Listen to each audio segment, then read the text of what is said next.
श्री गणेशाय नमः। श्री गोपीजनवल्लभाय नमः। श्रीमद्भागवत महापुराण नवम स्कंध अथ दशमोऽध्यायः। भगवान श्री राम की लीलाओं का वर्णन। श्री सुखदेव जी कहते हैं, परीक्षित, खटवांग के पुत्र दीर्घबाहु और दीर्घबाहु के परम यशस्वी पुत्र रघु हुए। रघु के अज और अज के पुत्र महाराज दशरथ हुए। देवताओं की प्रार्थना से साक्षात परम ब्रह्म परमात्मा भगवान श्री हरि अपने अंशांश से 4 रूप धारण करके राजा दशरथ के पुत्र हुए। उनके नाम थे राम, लक्ष्मण, भरत और शत्रुघ्न। परीक्षित, सीतापति भगवान श्री राम का चरित्र तो तत्वदर्शी ऋषियों ने बहुत कुछ वर्णन किया है और तुमने अनेक बार उसे सुना भी है। भगवान श्री राम ने अपने पिता राजा दशरथ के सत्य की रक्षा के लिए राजपाट छोड़ दिया और वे वन वन में फिरते रहे। उनके चरण कमल इतने सुकुमार थे कि परम सुकुमारी श्री जानकी जी के कर कमलों का स्पर्श भी उनसे सहन नहीं होता था। वे ही चरण जब वन में चलते चलते थक जाते तब हनुमान और लक्ष्मण उन्हें दबा दबाकर उनकी थकावट मिटाते। शूर्पणखा को नाक कान काट कर विरूप कर देने के कारण उन्हें अपनी प्रियतमा श्री जानकी जी का वियोग भी सहना पड़ा। इस वियोग के कारण क्रोधवश उनकी भौहें तन गई, जिन्हें देखकर समुद्र तक भयभीत हो गया। इसके बाद उन्होंने समुद्र पर पुल बांधा और लंका में जाकर दुष्ट राक्षसों के जंगल को दावाग्नि के समान दग्ध कर दिया। वे कौशल नरेश हमारी रक्षा करें। भगवान श्री राम ने विश्वामित्र के यज्ञ में लक्ष्मण के सामने ही मारीच आदि राक्षसों को मार डाला। वे सब बड़े बड़े राक्षसों की गिनती में थे। परीक्षित, जनकपुर में श्री सीता जी का स्वयंवर हो रहा था। संसार के चुने हुए वीरों के सभा में भगवान शंकर का वह भयंकर धनुष रखा हुआ था। वह इतना भारी था कि 300 वीर बड़ी कठिनाई से उसे स्वयंवर में सभा में ला सके थे। भगवान श्री राम ने उस धनुष को बात में उठाकर उस पर डोरी चढ़ा दी और खींचकर बीचों बीच से उसके 2 टुकड़े कर दिए। ठीक वैसे ही जैसे हाथी का बच्चा खेलते खेलते ईख तोड़ डाले। भगवान ने जिन्हें अपने वक्षस्थल पर स्थान देकर सम्मानित किया है, वे श्री लक्ष्मी जी ही सीता के नाम से जनकपुर में अवतीर्ण हुई थी। वे गुणशील अवस्था, शरीर की गठन और सौंदर्य में सर्वथा भगवान श्री राम के अनुरूप थी। भगवान ने धनुष तोड़कर उन्हें प्राप्त कर लिया। अयोध्या को लौटते समय मार्ग में उन परशुराम जी से भेंट हुई, जिन्होंने 21 बार पृथ्वी को राजवंश की बीज से भी रहित कर दिया। भगवान ने उनके बढ़े हुए गर्व को नष्ट कर दिया। इसके बाद पिता के वचन को सत्य करने के लिए उन्होंने वनवास स्वीकार किया। यद्यपि महाराज दशरथ ने अपनी पत्नी के अधीन होकर ही उसे वे वचन दिया था, फिर भी वे सत्य के बंधन में बंध गए थे। इसलिए भगवान ने अपने पिता की आज्ञा शिरोधार्य की। उन्होंने प्राणों के समान प्यारे राज्य, लक्ष्मी, प्रेमी, हितैषी, मित्र और महल लोक को वैसे ही छोड़कर अपनी पत्नी के साथ यात्रा की, जैसे मुक्त संग योगी प्राणों को छोड़ देता है। वन में पहुंचकर भगवान ने राक्षस राज रावण की बहन शूर्पणखा को विरूप कर दिया, क्योंकि उसकी बुद्धि बहुत ही कलुषित काम वासना के कारण अशुद्ध थी। उसके पक्षपाती खर, दूषण, त्रिशिरा आदि प्रधान भाइयों को, जो संख्या में 14,000 थे, हाथ में महान धनुष लेकर भगवान श्री राम ने नष्ट कर डाला और अनेक प्रकार की कठिनाइयों से परिपूर्ण वन में वे इधर उधर विचरते हुए निवास करते रहे। परीक्षित, जब रावण ने सीता जी के रूप, गुण, सौंदर्य आदि की बात सुनी तो उसका हृदय काम वासना से आतुर हो गया। उसने अद्भुत हरिण के वेश में मारीच को उनकी पर्णकुटी के पास भेजा। वह धीरे धीरे भगवान को वहां से दूर ले गया। अंत में भगवान ने अपने बाण से उसे बात में वैसे ही मार डाला जैसे दक्ष प्रजापति को वीरभद्र ने मारा था। जब भगवान श्री राम जंगल में दूर निकल गए तब लक्ष्मण जी की अनुपस्थिति में नीच राक्षस रावण ने भेड़िए के समान विदेह नंदनी सुकुमारी श्री सीता जी को हर लिया। तदनंतर वे अपनी प्राण प्रिया सीता जी से बिछुड़कर अपने भाई लक्ष्मण के साथ वन वन में दीन की भांति घूमने लगे। और इस प्रकार उन्होंने यह शिक्षा दी कि जो स्त्रियों में आसक्ति रखते हैं उनकी यही गति होती है। इसके बाद भगवान ने उस जटायु का दाह संस्कार किया, जिसके सारे कर्म बंधन भगवत सेवा रूप कर्म से पहले ही भस्म हो चुके थे। फिर भगवान ने कवंध का संहार किया और इसके अनंतर सुग्रीव आदि वानरों से मित्रता करके बाली का वध किया। तदनंतर वानरों के द्वारा अपनी प्राण प्रिया का पता लगवाया। ब्रह्मा और शंकर जिनके चरणों की वंदना करते हैं, वे भगवान श्री राम मनुष्य की सी लीला करते हुए बंदरों की सेना के साथ समुद्र तट पर पहुंचे। वहां उपवास और प्रार्थना से जब समुद्र पर कोई प्रभाव ना पड़ा, तब भगवान ने क्रोध की लीला करते हुए अपनी उग्र एवं टेढ़ी नजर समुद्र पर डाली।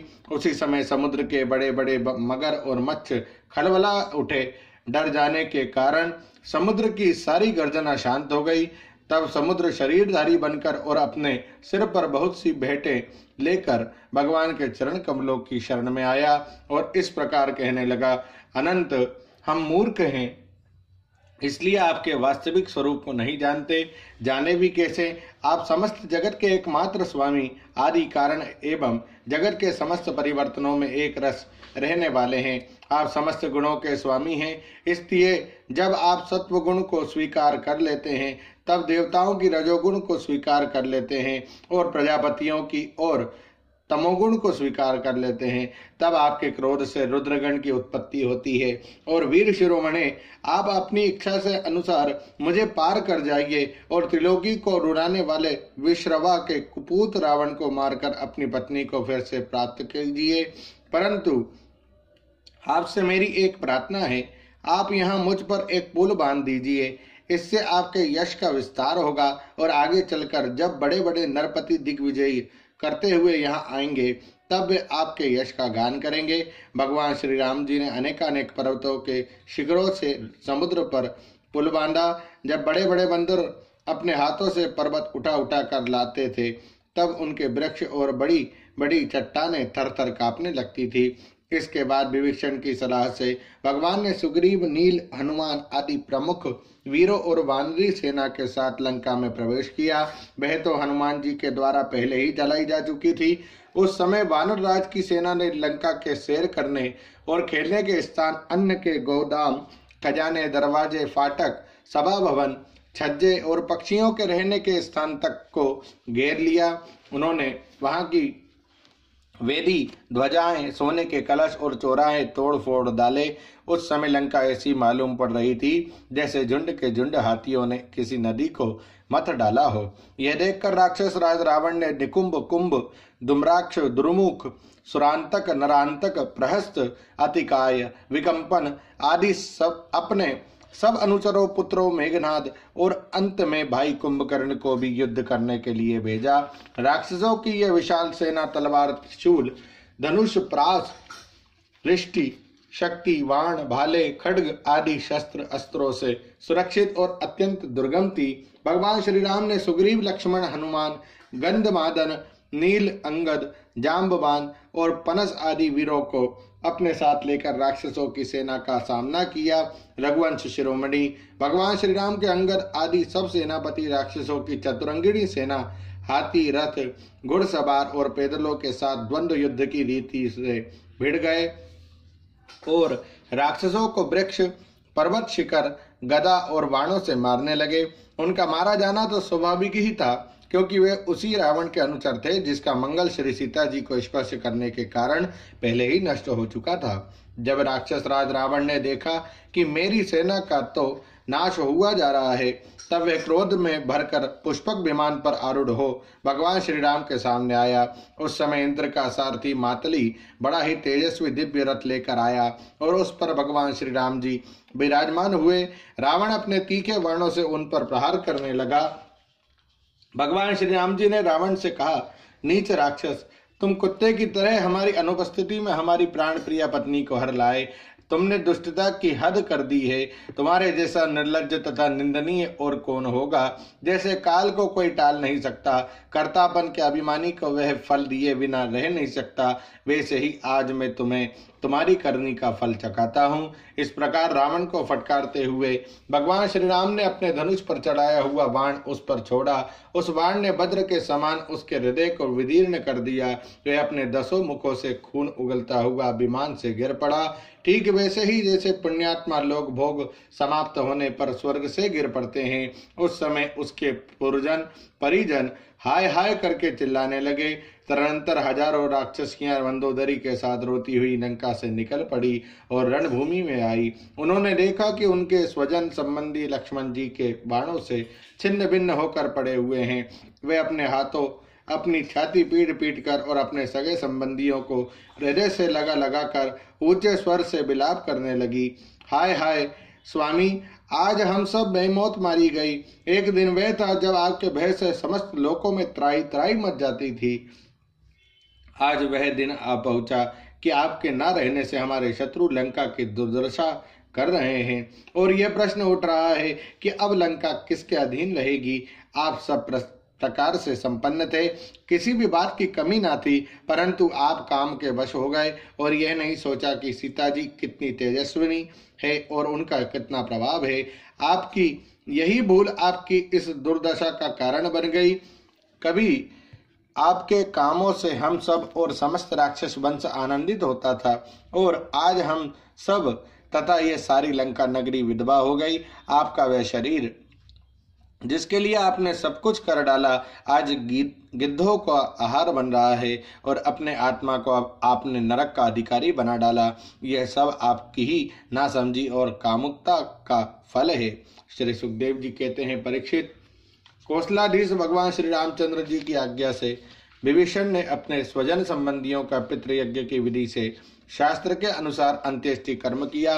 इसके बाद भगवान श्री राम ने अशोक वाटिका के आश्रम में अशोक वृक्ष के नीचे बैठी हुई श्री सीता जी को देखा। वे उन्हीं के विरह की व्याधि से पीड़ित एवं अत्यंत दुर्बल हो रही थी। अपनी प्राण प्रिया अर्धांगिनी श्री सीता जी को अत्यंत दीन अवस्था में देखकर श्री राम का हृदय प्रेम और कृपा से भर आया। इधर भगवान का दर्शन पाकर सीता जी का हृदय प्रेम और आनंद से परिपूर्ण हो गया। उनका मुख कमल खिल उठा। भगवान ने विभीषण को राक्षसों का स्वामित्व, लंकापुरी का राज्य और एक कल्प की आयु दी और इसके बाद पहले सीता जी को विमान पर बैठाकर अपने दोनों भाई लक्ष्मण तथा सुग्रीव एवं सेवक हनुमान जी के साथ स्वयं भी विमान पर सवार हुए। इस प्रकार 14 वर्ष का व्रत पूरा हो जाने पर उन्होंने अपने नगर की यात्रा की। उस समय मार्ग में ब्रह्मा आदि लोकपालगण उन पर बड़े प्रेम से पुष्पों की वर्षा कर रहे थे। इधर तो ब्रह्मा आदि बड़े आनंद से भगवान की लीलाओं का गान कर रहे थे।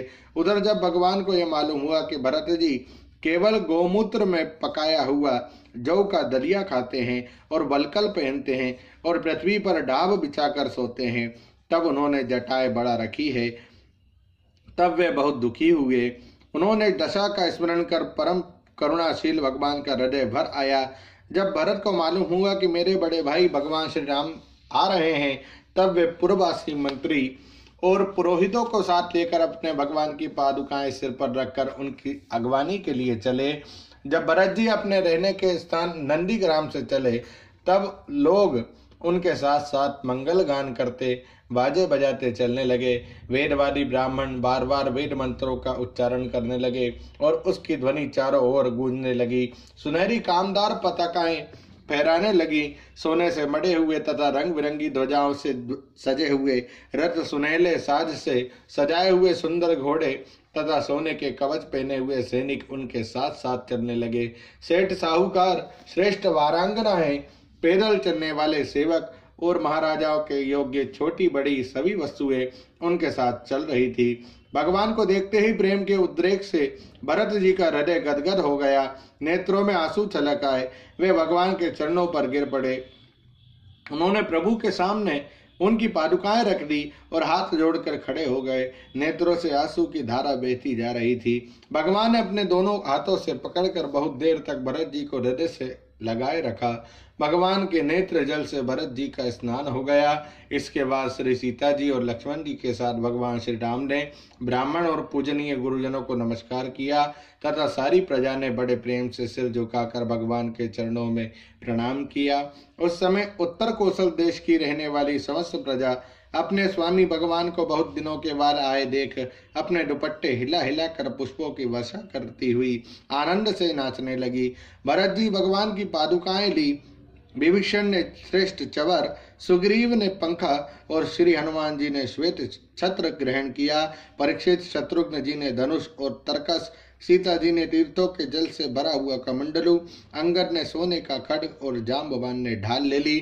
इन लोगों के साथ भगवान पुष्पक विमान पर विराजमान हो गए। चारों तरफ यथास्थान स्त्रियां बैठ गई, वंदीजन स्तुति करने लगे। उस समय पुष्पक विमान पर भगवान श्री राम की ऐसी शोभा हुई मानो ग्रहों के साथ चंद्रमा उदय हो रहे हैं। इस प्रकार भगवान ने भाइयों का अभिनंदन स्वीकार करके उनके साथ अयोध्यापुरी में प्रवेश किया। उस समय वे पुरी आनंदोत्सव से परिपूर्ण हो रही थी। राजमहल में प्रवेश करके उन्होंने अपनी माता कौशल्या, अन्य माताओं, गुरुजनों, बराबर के मित्रों और छोटों को यथा योग्य सम्मान किया तथा उनके द्वारा किया हुआ सम्मान स्वीकार किया। श्री सीता जी और लक्ष्मण जी ने भी भगवान के साथ साथ सबके प्रति यथा योग्य व्यवहार किया। उस समय जैसे मृतक शरीर में प्राणों का संचार हो जाए, वैसे ही माताएं अपने पुत्रों के आगमन से हर्षित हो उठी। उन्होंने उनको अपनी गोद में बैठा लिया और अपने आंसुओं से उनका अभिषेक किया। उस समय उनका सारा शोक मिट गया। इसके बाद वशिष्ठ जी ने दूसरे गुरुजनों के साथ विधि पूर्वक भगवान की जटा उतरवाई और बृहस्पति जी ने जैसे इंद्र का अभिषेक किया था, वैसे ही चारों समुद्रों के जल आदि से उनका अभिषेक किया। इस प्रकार सिर से स्नान करके भगवान श्री राम ने सुंदर वस्त्र, पुष्पमालाएं और अलंकार धारण किए। सभी भाइयों और श्री जानकी जी ने भी सुंदर सुंदर वस्त्र और अलंकार धारण किए। उनके साथ भगवान श्री राम जी अत्यंत शोभायमान हुए। भरत जी ने उनके चरणों में गिरकर उन्हें प्रसन्न किया और उनके आग्रह करने पर भगवान श्री राम ने राज सिंहासन स्वीकार किया। इसके बाद वे अपने अपने धर्म में तत्पर तथा वर्णाश्रम के आचार को निभाने वाली प्रजा का पिता के समान पालन करने लगे। उनकी प्रजा भी उन्हें अपना पिता ही मानती थी। परीक्षित, जब समस्त प्राणियों को सुख देने वाले परम धर्मज्ञ भगवान श्री राम राजा हुए तब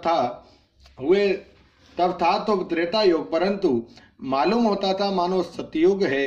परीक्षित, उस समय वन नदी, पर्वत, वर्ष, द्वीप और समुद्र सब के सब प्रजा के लिए कामधेनु के समान समस्त कामनाओं को पूर्ण करने वाले बन रहे थे।